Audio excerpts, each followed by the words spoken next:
नमस्कार दोस्तों, मैं हूं शिवराज सिंह। स्वागत है आपका मेरे channel history with Shivraj Singh में। दोस्तों, आज की क्लास में हम लोग पढ़ेंगे द्वितीय नगरीकरण का उद्भव। ठीक है, 6ठी शताब्दी ईसा पूर्व में यह आपका द्वितीय नगरीकरण हुआ है। प्रथम नगरीकरण जो आपका हड़प्पा काल में हुआ है। हड़प्पा काल में 1800 तक ये जो है इसकी अवनति हो गई थी, 1800 ईसा पूर्व तक। ठीक है, और उसके बाद फिर 600 ईसा पूर्व में ये आपका द्वितीय नगरीकरण प्रारंभ होता है। ठीक है फ्रेंड्स, अब इसका जो उद्भव है द्वितीय नगरीकरण का, वो गंगा घाटी, जो गंगा नदी घाटी है, ये गंगा नदी पर जो है इसका विकास हुआ है।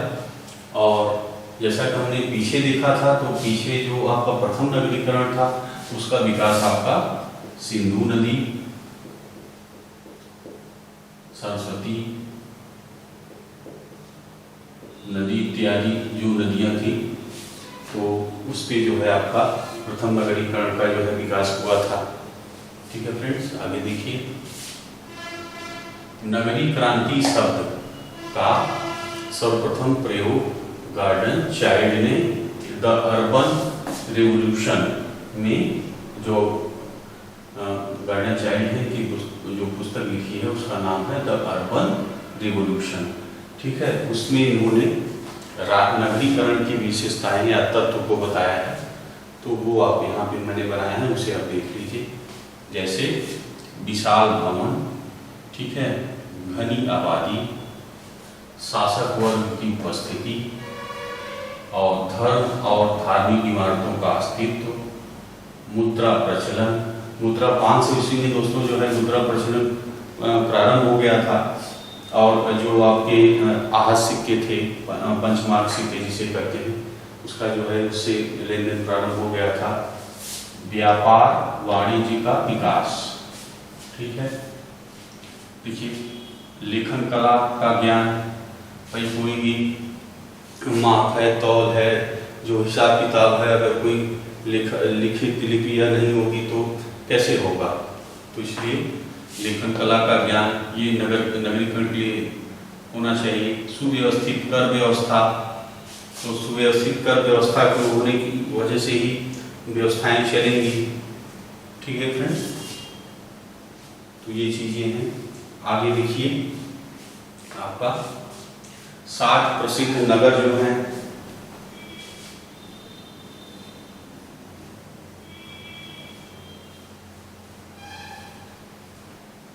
अभी तक की खुदाई में 60 प्रसिद्ध नगर पुरातात्विक विभाग के द्वारा खोजा गया है। ठीक है, और आगे देखिए, बुद्धकालीन महत्वपूर्ण नगर। देखिए, ये बुद्धकालीन जो महत्वपूर्ण नगर हैं, जैसे राजगिरी है, चंपा है, कौशाम्बी है, साकेत है, श्रावस्ती है एवं वाराणसी है। ठीक है फ्रेंड्स, और ये आप समझिए कि तो और फ्रेंड्स एग्जाम में पूछे जाते हैं, वो आप समझिए कि जो उत्तर वैदिक कालीन आद नगर बोले जाते हैं, आद नगर। ठीक है, आद नगर बोले जाते हैं, तो कौशाम्बी और हस्तिनापुर,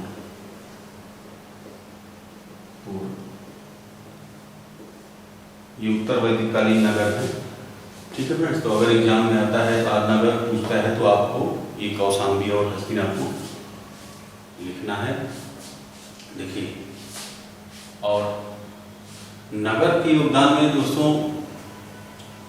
लौह तकनीक जो है, नई जो नवीन तकनीक हुई और जो लोहा था उसका नगरीकरण में काफी योगदान है। और यहाँ तक कि लोग मानते थे कि नहीं, लोहा ही नगरीकरण का कारण है, लेकिन ऐसा नहीं है, और भी कारण है, अभी हम लोग चर्चा करेंगे। तो लोहे से दोस्तों देखिए, जो जैसे खेती थी, खेती में जो मिट्टी होती थी, कड़ी मिट्टी होती थी, तो उसको जो है लोहे से आसानी से जो है गहराई तक जोता जाने लगा। गहराई तक जोता जाने से जो है फसल की पैदावार बढ़ गई, है ना। और दूसरा आप देखिए तो जैसे धान का रोपड़ है, धान की जो है रोपाई करके बोया जाने लगा तो उससे जो है फसल बढ़ गया। और जो मौसम पंचांग है आपका मिलता है, और पाणिनि के अष्टाध्यायी में भी कुछ खेती के चीज़ें मिलती हैं कि कैसे जो है खेती की जाए तो फसल अच्छी हो। तो इस तरह से जो तकनीकें और कुल्हाड़ी इत्यादि बनने लगे, जिससे जंगल साफ करके आसानी से जो है उसको खेत में बदलने में सहायता मिलती थी। तो ये सब जो है कारण थे कि लोहे से काफ़ी ज़्यादा फायदा हुआ। और जैसे धान की खेती अच्छी होने लगी, पैदावार अच्छा होने लगा, तो जब और ज़्यादा से ज़्यादा अधिशेष होने लगा, बचने लगा, तो अधिशेष होने से दोस्तों जो है तो जनसंख्या बढ़ी, और जनसंख्या बढ़ी तो नगरीकरण का विकास हुआ। ठीक है फ्रेंड्स, तो ये आपको समझ में आया होगा। आगे चलिए, देखिए अब 1992 में आए जो है डी.के. चक्रवर्ती, इनकी बुक है द रोल ऑफ आयरन। ठीक है, तो अभी तक ज़्यादातर लोगों का मानना था भाई लोहा ही से ही नगरीकरण का विकास हुआ, लेकिन आप सोचिए कि यदि लोहे से ही नगरीकरण का विकास होना होता तो भाई हम लोग अभी देखा ना कि हड़प्पा सिंधु जो हड़प्पा सभ्यता थी तो उस समय तो लोहा था ही नहीं, तो लोहा नहीं था तो भाई कैसे ये यहाँ पे प्रथम नगरीकरण इतने बड़े बड़े नगरों का विकास हो गया। तब तो आपका कांसा या तांबे का ही होता था। तो ऐसा कुछ नहीं है कि केवल लोहे ही मेन कारण है आपका नगरीकरण होने का, उसमें और भी इन्होंने बताया कि और भी कारण हैं, जो जैसे कि राजनीतिक, आर्थिक, सामाजिक, धार्मिक इत्यादि।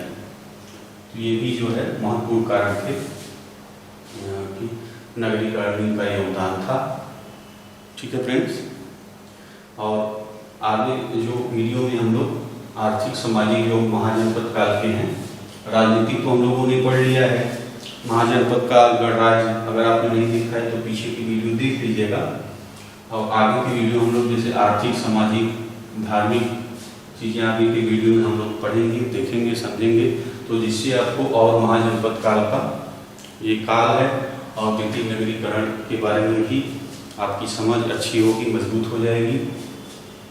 ठीक है, और ये देखिए दोस्तों, ये है श्रेणी।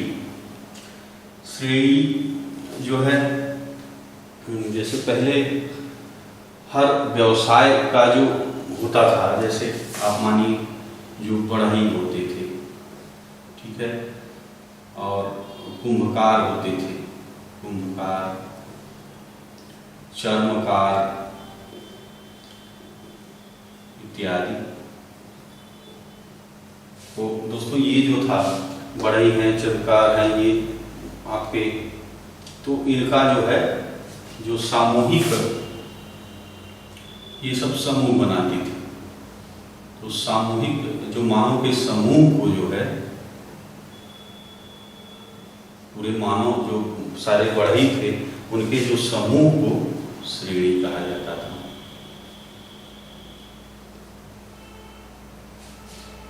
ठीक है फ्रेंड, तो इस तरह सबके श्रेणी, अलग अलग श्रेणी होते थे, सबके अपने अपने श्रेणी होते थे। ठीक है, और श्रेणी के कार्य जैसे बहुत सारे कार्य होते थे, आप जैसे माप तौल को सही रखना इत्यादि। ठीक है, और सुरक्षा, अपने जो श्रेणी के समूह के सदस्य हैं, सुरक्षा, और निकलने का जो विधि क्या है, नहीं निकलने का इत्यादि चीज़ें होती थी। ठीक है फ्रेंड्स, तो ये नगरी क्रांति, आपको नगरीकरण का जो है टॉपिक आशा है आपको जो है समझ में आया होगा। दोस्तों अगर आपको लगता है कि कुछ चीज़ें नहीं समझ में आई हों, और बाकी की वीडियो आप ज़रूर देखिएगा, पहले वाले भी देख लीजिएगा, जो आपके महाजनपद के सारे आपके हैं 16 महाजनपद हैं, और गणतंत्र के जो हैं 10 गणतंत्र हैं, उसको आप देख लीजिएगा। और आगे भी मैं आपको जो आर्थिक, सामाजिक इत्यादि के और धार्मिक चीज़ें, ये वीडियो चलता ही रहेगा आगे, तो ये सब भी आप देखेंगे तो आपको सारी चीज़ें जो आपके क्वेश्चन अगर माइंड में होंगे तो सारी चीज़ें क्लियर हो जाएंगे। ठीक है फ्रेंड्स, तो आज जो है बस इतना ही करते हैं। मिलेंगे आपसे अगली वीडियो में। वीडियो देखने के लिए आपका बहुत बहुत धन्यवाद।